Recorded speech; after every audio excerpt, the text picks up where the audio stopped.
Hi, I'm Dennis Phillips, and welcome to Everyday Reloading and Shooting.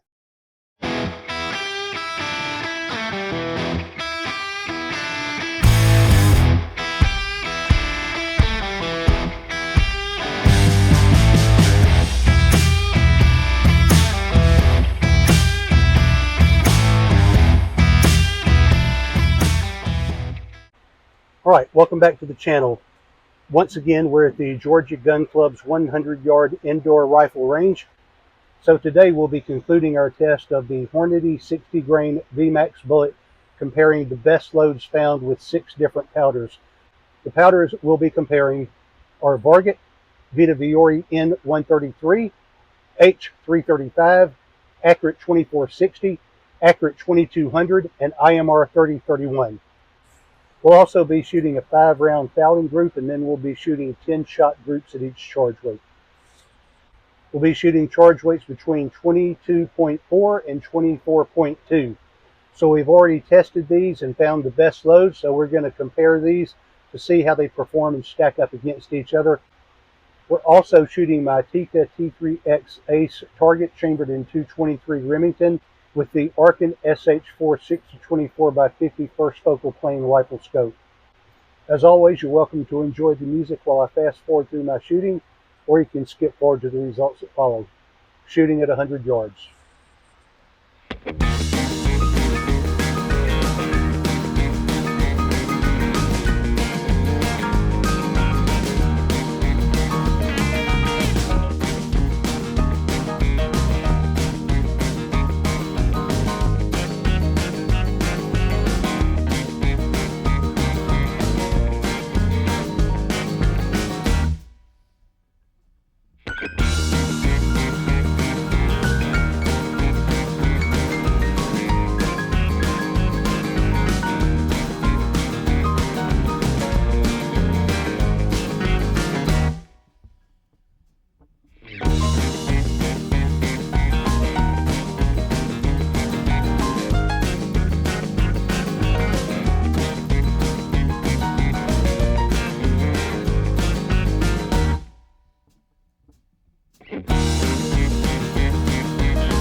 All right, some of these shot pretty well.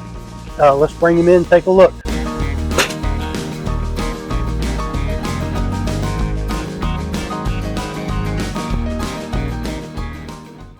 All right, if there are any surprises here, I'm kind of surprised that the Accurate 2460 did as well as it did with a nice cluster here. And I'm surprised the H335 didn't perform better. The Varget performed really well, and the Vita Viore N133 performed really well also. The Accurate 2200 had a fairly large group size, but it's also fairly round, so that should have a pretty good mean radius. I suspect the 2460, the N133, and the Varget are going to be our best groups. And for whatever reason, it seems like the first shot that I fired was always a little bit off. Like that was the first shot fired on the Accurate 335. That was the first shot on the 2460. That was the first shot on the N133. I'm not sure about these others. But anyway, we will take these home, measure these with the Hornady Ballistics app, and get back to you with the results. So stay tuned. All right, welcome back. I'm back from the range, and I've had a chance to measure and analyze my targets. So let's jump into it. We're testing here the 60-grain VMAX bullet and comparing 6 different powders. Over the past several weeks, we've tested these powders at various charge weights, and we've come up with what we feel like is the best load for that particular powder and bullet combination. So the 2 best performers of the day were the Varget powder and the N133, and they were very close in terms of results, but I'm going to have to give the edge to the N133. When we were doing our initial testing, we were shooting 5-shot groups, but when we did this comparison, we were doing 10-shot groups, and so mean radius is of the utmost importance when you're doing large numbers of shots and not just the overall group size, because you can have one shot that throws your entire group off, and if you're only measuring by group size, then you're completely ignoring the rest of your shots. So we're going to measure by mean radius, and we'll take a look at these one by one, and we'll also take a look at the prior target for comparison. Okay, with the Varget powder, we're shooting 24.2 grains of powder. We've got an average velocity of 2805 and a standard deviation of 12.7. We have a group size of 0.73 inches and a mean radius of 0.24, which a radius is half of a circle. So if you double that, that gives you an average group size of 0.48. Now, if you want to compare this to the group that we first shot, by comparison to test these from, we had a group size of 0.49 inches and a mean radius of 0.17. We had an average velocity of 2712 and a standard deviation of 9.4. So they compare somewhat similarly. Of course, if you're shooting 10 shots instead of 5 shots, you can expect those groups to open up. So a 0.73 inch group on 10 shots is not bad at all, especially with that mean radius of 0.24. Didn't perform as well as it did with 5 shots, but that is somewhat to be expected. Moving on to the IMR 3031 powder, we're shooting at 22.5 grains. We had an average velocity of 2750 and a standard deviation of 23.8. This group was over an inch at 1.09 inches with a mean radius of 0.40. It actually shot in 2 groups. It split into 2 groups, so not very impressed with that. That powder has performed well for me in the past, but it may work better with a heavier or lighter bullet and a different charge weight. Previously, when you look at that same charge and powder, we had a group size of 0.65 with a mean radius of 0.23, an average velocity of 2655, and a standard deviation of 21.9. So not far off from that 23.8 previous standard deviation that we had. If we move on to the N133 powder, we're shooting that at 23.2 grains.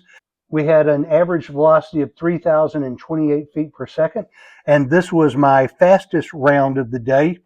And I'm going to say it was my best performing round, even though it has a group size of 0.94. It has a mean radius of 0.22, which doubled gives you an average group size of 0.44 inches. Now, if you compare that to the previous group, when we were testing these earlier, the previous group that this was based on had a group size of 0.54 inches and a mean radius of 0.20, so still fairly close in terms of the mean radius. We had an average velocity of 2920, which was one of the faster of those prior groups. It was the fastest for today. We had a standard deviation of 13.2 previously, which was very similar to today's standard deviation of 11.7. If we move on to the accurate 2460 powder, we're shooting 23.6 grains. We have an average velocity of 2847 and a standard deviation. This was our best standard deviation of the day of 10.7 feet per second. We had a decent group size at 0.75 inches and a mean radius of 0.25, which doubled gives you a group size of 0.50 inches. Previously, when we shot this group, we had a group size of 0.76 inches on 5 shots, which is very similar here, a mean radius of 0.28, an average velocity of 2764, and a standard deviation of 11.5, which compares very well to today's standard deviation of 10.7. Moving to the H335 powder, we're using 22.8 grains of powder, And this was one of my most disappointing loads. On our previous outing, we had a group size of 0.87 inches and a mean radius of 0.22. Today, we had a group size of 1.28 and a mean radius of 0.34. We're traveling at an average velocity of 2874, and this time we had a standard deviation of 51.2. The standard deviation last time out was 18.4. But this time, I don't know what happened here, but we had a spread of 186 feet per second. Our lowest velocity was 2826, and our fastest was 3012. So not sure what happened to today's group. Our first shot was high here, and that accounts for this being a 1.28 size group. If you back that out, you're just under an inch. And then with the accurate 2200 powder, we're shooting 22.4 grains. We're traveling at 2,963 feet per second with a standard deviation of 17.6. We have a group size of 0.89 with a mean radius of 0.35, which gives you a group size of 0.7. So not performing terribly well here. We are shooting 10 shots and we are under an inch. So that's good. The last time we were out with this particular bullet and powder at this charge weight, we had a group size of 0.42 and a mean radius of 0.17. We had an average group size of 2953 and a standard deviation of 17.2. So if we come back to the N133 and the Varget powder and compare those, with the N33 powder, our first shot was right here. And as I had mentioned earlier on a couple of these, that first shot always seemed to go high. And then the rest of the shots after that kind of grouped together pretty well. So if you take out that first shot from the N133 powder, we've got a group size of 0.65 inches and a mean radius of 0.20. If you compare that to the Varget, we also had a flyer right here, but it was not high. That was a low shot. And if you back that out, then you've got a group size of 0.66 and a mean radius of 0.22. So we're virtually identical there with the Varget and the N133 powder. The N133 powder is a much faster powder, and it also produced a faster velocity at 3,028 feet per second compared to the Varget at 2805. So the takeaway here is that all of these perform somewhat similarly. If you look at all of these, all of our groups -2 are under an inch. Here we're at 109, and here we're at 1.28. Otherwise, we've got groups at 7.3, 9.4, 7.5, and 8.9. So I'd have to say that most of these perform pretty well overall. I think the ones that didn't perform so well can be tightened up with a little bit further study and maybe experiment with those charge weights a little bit, possibly the seating depth. If you're looking for a good load for the 60 grain VMAX bullet, then I would look at this N133 powder or the Varget powder at either Varget at 24.2 grains or the N133 at 23.2. Both of these powders performed very well. Of course, every rifle is different, so I have no idea how this will perform in your rifle. It's interesting here how it performed just from one outing to the next, going from 5 shots to 10 shots. But hopefully this will give you a good place to start if you're looking for a good load for that 60 grain VMAX bullet and the N133 of the Varget powder. This should give you a good starting point. So here's another way of analyzing these results. In the chart here, you see that I've got the powders lined up in the order in which they were shot.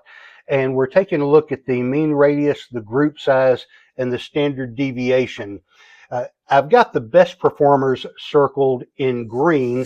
The second best performers are shown in a yellow box, and the worst performers are underlined in red. If we look at the mean radius for the N133 powder, that's the best at 0.22 inches. Varget was a close second at 0.24, and IMR 3031 was the worst at 0.40. If we look at group size, that's probably the least important metric here, but the Varget is the best at 0.73 inches. Accurate 2460 was a close second at 0.75, and the worst was the H335 powder at 1.28. As to the standard deviation, the accurate 2460 was the best at 10.7 feet per second, and the N133 was right behind it at 11.7 feet per second, and the 3031 and H335 were the worst. The most important factors here are the standard deviation and the mean radius. The standard deviation will have a bearing on your group size, and the mean radius is the best metric of performance. The N133 powder here has the best mean radius, and it also has the second best standard deviation. Varget and the Accurate 2460 look like they're tied for second place. Another thing that I thought of that was interesting here is that when we're comparing the 5-shot groups on which these loads were based and the 10-shot groups that we shot here, I saw that in every case except for the H335, the standard deviations on the 5-shot groups and the 10-shot groups were very similar. Overall, I'm very pleased with the performance of these rounds, especially the Vitavuori N133, the Varget powder, and the Accurate 2460. These are some I think you really should consider for your reloading. All right, there you go. All right, those are my results. I hope you find this information helpful. If you have any ideas, thoughts, questions, please leave those in the comments below. I try to interact with everybody that comments. I hope you will also like, share, and subscribe. And as always, thanks for watching.